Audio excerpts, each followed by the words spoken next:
নমস্কার, চলে এসেছি আজকে নতুন একটা কাজ নিয়ে। এটা আমার হাতের প্রথম কাজ। এটা করার পরে আমি সেকেন্ড যে স্লেটটা করেছিলাম ওইটা করেছি। এটা পোস্ট করার পর একজন করতে দিয়েছিল, তাই ওটা করা হয়েছে। এইটা আগে তোমাদের সাথে শেয়ার করতে আমি ভুলে গিয়েছিলাম, তো ফাইনালি এখন শেয়ার করে দিচ্ছি। তো দেখো, এটা প্রথম কাজ। এটা আমি রেখেছি ইয়েলো কালারের ওপর রেড কালারটা। বেস কালার আমি হোয়াইট করে নিয়েছি আগেই, তার ওপর ইয়েলো কালারটা দিয়ে এখন রেড কালারের ডিজাইনটা করে নিয়েছি। তো যেহেতু প্রথম কাজ, বুঝতেই পারছো নিখুঁত হয়নি, একটু তো খুঁত আছে। তো ভাবলাম, অনেকেরই স্লেট আর্ট করছে, ভাবলাম যে আমিও একটা এবছর মা সরস্বতীর কাছে দেব, পুজো করব, তো কি ইচ্ছা গেল, তাই জন্য এটা বানিয়ে নিলাম।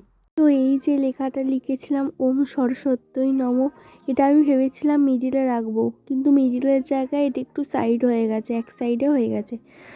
আর দেখো, আমি যে স্কেচটা করেছিলাম এটা আগে পেন্সিলে আমি করে নিয়েছি। এরপর আমি হোয়াইট কালারটা দিয়ে নিচ্ছি। এখানে একটা বিনা এঁকে নিয়েছি, দেখো তার উপর ডিজাইন দিয়েছি, ডিজাইনটা করে নিই।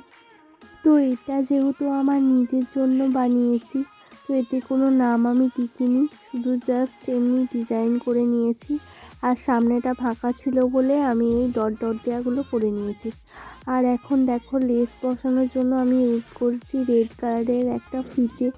এটাকে আমি আগেই সেলাই করে কুচি করে নিয়েছি, আর দেখো আঠার সাহায্যে এখন লাগিয়ে নিচ্ছি।